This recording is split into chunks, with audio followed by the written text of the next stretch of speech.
प्रायतः आपण मैंने सागुर विभिन्न प्रकार सरबत बनईकिना पीथिबे। ओषा बार व्रत मानकरे आमे छेना नड़िया पणा देकिना सरबत बनई थाउ। किंतु मु आज एकदम डिफरेंट भाव में सागु आ आंबर पणा नहीं आसी। आपण मैंने एथरक सावित्री अमावास्या एई टाइप्र बिना पाक बा बिना कुकरे एई टाइप्र सरबत बनईकिना पी पारिबे। हाय फ्रेंड्स, मोर भी स्वागत करछि मो चैनल टेस्ट विथ रूबी को। आपण मानकु रेसिपी भल लागिथिले प्लीज लाइक करंतु, शेयर करंतु, चैनल टी सब्सक्राइब कर नियंतु। फेसबुक पेज रे देखुले फॉलो निहाती करंतु। तो मुझे 50 ग्राम सागु नहीं जाइए। आपको 4 ରୁ 5 घंटा पानी देकी मुझे भेदे नहीं जाइली। आमर एकदम सागु भेदिकी रेडी हो जाइए। तो मुझे गोटे ग्राइंडिंग जार नहीं जाइए। सबुतक सागु को आम देदेबा ये।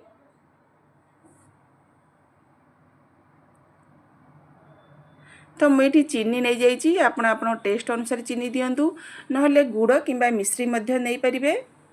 जदि आपण सेपटे छेना दही पियंती आपण छेना दही पकई पारे। तो मुझे किसी इलायची नहीं जाइए। ताको ये टाइप्र मंजी छड़ेकी देदेबा। तो मुझे गोटे फ्रेश पाचिला आंब नहीं जाइए। आप जिते भी आंब नौ ये टाइप्र पाचिला आंब नियंतु, जोटा कि मीठा बहुत बढ़िया थाए। तो ये आंब सबुतक पल्प काढ़िकिना ये टाइप्र देदेबा। बहुत ही टेस्ट लगी था सागु आ आंबर ए टाइप्र सरबत। आपण मैंने सावित्री अमावास्या ए टाइप्र सरबत निहाती बनईकिना पियंतु।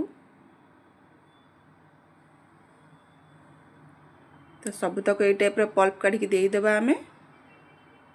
आपण चाहिए किसी आइस नहीं पारे ये।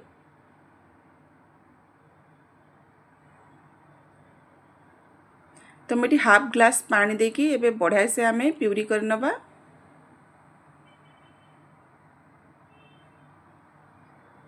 ये टाइप्र कर नहीं जातु।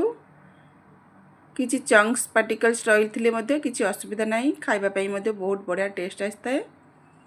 तो डाउल के काढ़ी नहीं जावा।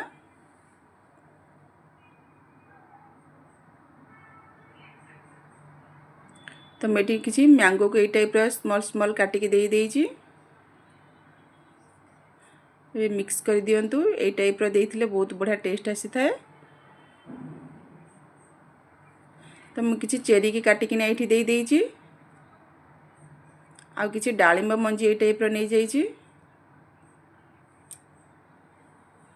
आपको बढ़िया से मिक्स कर दियंतु।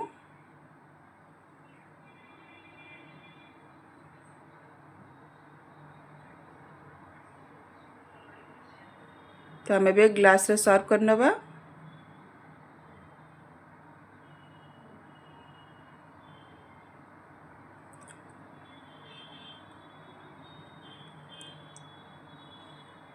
तो ये टाइप्र सबुतक दे दीजिए। तो मुझे किसी ये टाइप्र गार्निश का डालिंब दे दीजिए। आउ ये मुझे किसी काजू बादाम पिस्ताचियो आ मु चेरी नहीं जाइए। तो ये आम सबुतक देदेबा एबे। तो आपण मैंने यही टाइप्र खरा दिने सावित्री अमावास्या यही टाइप्र सरबत करके पियंतु।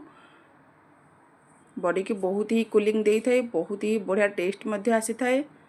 आपण निहाती यही टाइप्र सरबत घरे बनई पियंतु। आपण तो प्रायतः नड़िया छेना सरबत बनाउथिबे, थरे खाली यही टाइप्र सरबत ट्राए करंतु। खाओ पियो मौज करो।